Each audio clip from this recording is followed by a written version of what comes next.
Shalom, selamat pagi Bapak Ibu. Hari yang baru, hari yang diperkenankan Tuhan buat kita semua masih bisa bernafas. Bapak Ibu, pagi hari ini ada satu message yang sangat khusus buat kita semua. Firman Tuhan mencatat begitu banyak sekali kata-kata Tuhan bahwa kita tidak perlu takut menghadapi kehidupan ini. Di dalam Markus 5 dicatat satu pelayanan Tuhan Yesus. Di ayat 36 dicatat seperti ini, saudara. Tetapi Yesus tidak menghiraukan perkataan mereka dan berkata kepada kepala rumah ibadat, "Jangan takut, percaya saja." Kepala rumah ibadat ini bernama Yairus. Saat itu dia sedang menghadapi satu kondisi yang sangat genting. Kondisi yang bagi Yairus adalah kondisi yang mungkin bisa membuat dia takut. Karena anaknya sakit dan hampir mati. Bapak Ibu, Yairus datang kepada Tuhan Yesus. Ketika kita menghadapi masalah dan persoalan yang sulit, yang menekan, datanglah kepada alamat yang benar, yaitu Yesus Kristus Tuhan. Karena hanya dari Dia kita mendapatkan pertolongan. Yairus mengenal Tuhan Yesus. Dia mungkin sudah pernah mendengar tentang apa yang diperbuat oleh Tuhan Yesus. Yairus datang dengan iman bahwa Tuhan Yesus sanggup menolongnya. Ketika dia datang kepada Tuhan Yesus, respon Tuhan Yesus, Tuhan mau menyembuhkan anaknya Yairus. Tuhan Yesus berjalan bersama dengan Yairus untuk menuju ke rumah Yairus. Ketika di tengah perjalanan, Bapak Ibu, ada seorang dicatat di dalam firman Tuhan, saudara, dicatat di dalam Markus 5, saudara, di ayat yang kalau saudara bisa baca, saudara, di ayat yang ke-25 dikatakan, adalah di situ seorang perempuan yang sudah 12 tahun lamanya menderita pendarahan. Ia telah berulang-ulang diobati oleh berbagai tabib sehingga telah dihabiskannya semua yang ada padanya. Namun sama sekali tidak ada faedahnya, malah sebaliknya keadaannya semakin memburuk. Di tengah perjalanan, saudara, menuju ke rumah Yairus, di tengah perjalanan Yesus berhenti. Kenapa, saudara? Ada seorang perempuan yang datang dengan kondisi sakit 12 tahun, sakit pendarahan. Dia datang dari belakang, mendekati Tuhan Yesus dan menjamah ujung jubah Tuhan Yesus. Dan dikatakan dalam firman Tuhan itu, seketika itu juga dia sembuh. Dia sudah mengalami pendarahan selama 12 tahun, sudah pergi ke berbagai tabib, menghabiskan semua hartanya mungkin, saudara, untuk berobat, tapi tidak ada perubahan. Tetapi ketika dia mendengar tentang Tuhan Yesus, dia datang kepada Tuhan Yesus. Dan ketika dia menjamah ujung jubah Tuhan Yesus dengan imannya, dikatakan dalam firman Tuhan, seketika itu juga dia sembuh. Sehingga, saudara, Tuhan Yesus berhenti dan bertanya, siapa yang menjamah aku? Bukannya Tuhan tidak tahu, saudara. Saudara, terlepas dari kisah perempuan sakit pendarahan 12 tahun ini, saudara, kita balik kepada Yairus.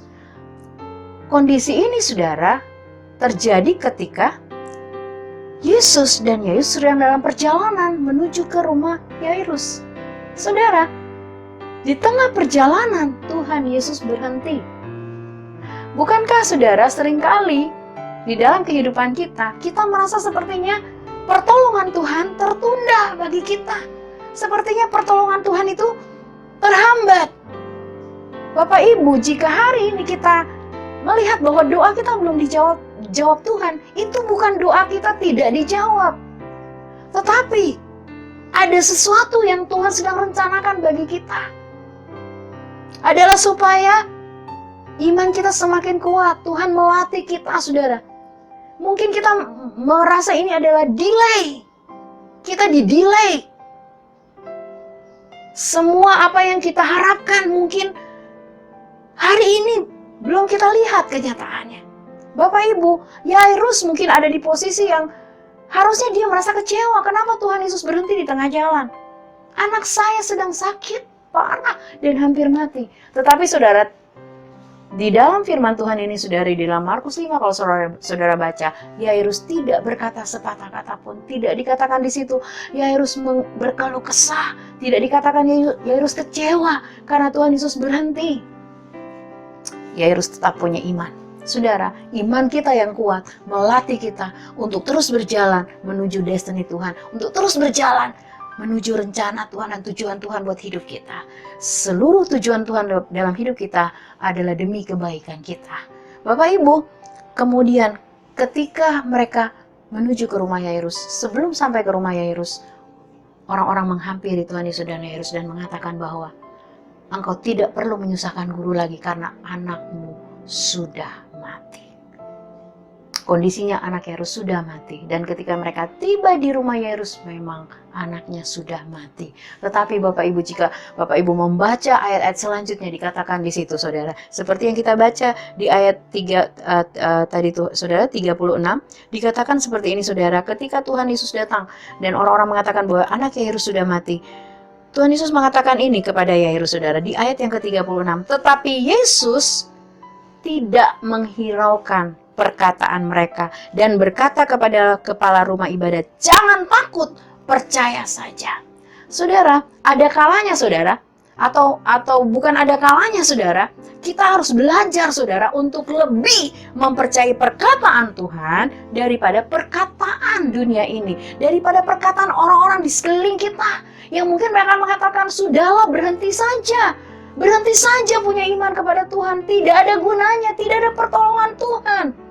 Bapak Ibu, kita harus lebih percaya kepada Tuhan bahwa janji Tuhan ya dan amin. Ketika Dia berjanji bahwa Dia sanggup menolong kita, bahwa tidak ada yang mustahil bagi orang percaya, itu pasti terjadi. Ketika Tuhan Yesus mengatakan jangan takut, percaya saja, He mean it. Oh, saudara, He mean it. Dia sungguh-sungguh mengatakan itu, dan itu benar-benar pasti terjadi dalam hidup kita jika kita percaya.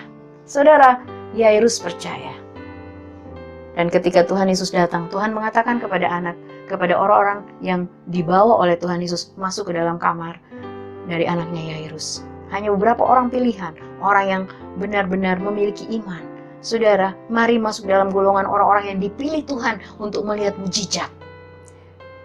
Ketika Tuhan Yesus masuk ke kamar anaknya Yairus, Tuhan mengatakan, anak ini tidak mati, tetapi dia tidur. Apa yang dilihat oleh mata jasmani kita mati, apa yang dilihat oleh mata jasmani kita tidak ada harapan lagi, apa yang dilihat oleh mata jasmani kita semuanya mustahil, tidak mungkin terjadi. Di mata Tuhan, di dalam dimensinya Tuhan, di dalam realitanya Tuhan, semuanya mungkin. Tidak ada yang mustahil bagi Tuhan, tidak ada yang mustahil bagi orang percaya. Lalu saudara, Tuhan mengatakan, Talita kum, bangkitlah. Dan dikatakan seketika itu juga anak itu bangkit. Bapak Ibu, kalau Tuhan mengatakan jangan takut, percaya saja, Yesus benar-benar mengatakannya kepada kita. Firman-Nya ya dan amin. Persoalannya, saudara, apakah kita mempercayai perkataan Tuhan atau kita mempercayai perkataan dunia ini? Hari ini, saudara, mari pilihlah seperti apa yang dipilih oleh Yairus. Mempercayai Tuhan walaupun secara mata jasmani semuanya tidak mungkin, tidak ada harapan, tidak ada jalan keluar, semuanya tertutup, seolah-olah semuanya tidak mungkin lagi terjadi. Tidak ada masa depan. Apa yang dilihat oleh mata jasmani kita itu sangat berbeda dengan apa yang seharusnya kita lihat dalam dimensi kekekalan Tuhan, dalam dimensi roh. Firman Tuhan mengatakan, Tuhan tidak pernah mengecewakan orang yang berharap kepadanya. Orang yang berharap kepada Tuhan tidak akan pernah dikecewakan. Bapak Ibu, mari taruh harapanmu hanya kepada Tuhan. Di dalam Yeremia dikatakan, biarlah kita menjadi orang-orang yang mengatakan bahwa aku diberkati Tuhan, karena aku mengandalkan Tuhan sepenuhnya dan menaruh harapan kepada Tuhan. Jangan takut, percaya saja.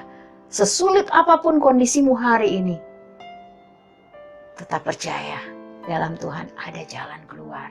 Di dalam Tuhan ada pertolongan Tuhan. Segera pada waktunya Tuhan, bukan pada waktunya kita. Tetap semangat menjalani kehidupan. Tuhan Yesus memberkati saudara. Shalom.